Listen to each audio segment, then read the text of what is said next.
નમસ્કાર, હું ધર્મેશ ભંડેરી, પ્રમુખ આમ આદમી પાર્ટી સુરત શહેર. હાલમાં આમ આદમી પાર્ટીના યુવા મોરચાના મહામંત્રી શ્રવણભાઈ જોશીની એસઓજી પોલીસે અને લિંબાયત પોલીસે મળી અને એની ધરપકડ કરી છે. એના સંદર્ભમાં એક બહુ જૂનો વિડીયો વાયરલ થયો છે કે એ વિડીયાની અંદર એવું દર્શાવવામાં આવી રહ્યું છે કે ત્રાહિક વ્યક્તિ દ્વારા કોઈ વ્યક્તિને પૈસા આપે છે અને એની દ્વારા એવું કબૂલાવવામાં આવે છે કે આ અમારા આમ આદમી પાર્ટીના મહામંત્રી શ્રવણભાઈ જોશીના કહેવાથી આ બધું થઈ રહ્યું છે. શ્રવણભાઈ જોશી આમ આદમી પાર્ટીના યુવા મોરચાના સુરત શહેરના મહામંત્રી છે અને લિંબાયત વિસ્તારમાં લોક પ્રશ્નો બાબતમાં ખૂબ જ લડાઈ લડે છે. આક્રમકતા સાથે ભારતીય જનતા પાર્ટીના કહેવાતા દબંગ નેતાઓની વિરોધમાં લડાઈ લડે છે, લોકો માટે લડાઈ લડે છે.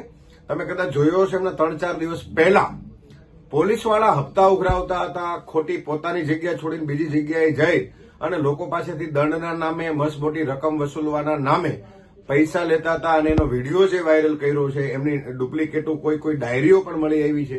આ તમામ વિડીયો વાયરલ થયા, એના કારણે પોલીસની છબી ખરડાઈ અને પોલીસવાળા એમને ધ્યાનમાં રાખ્યું.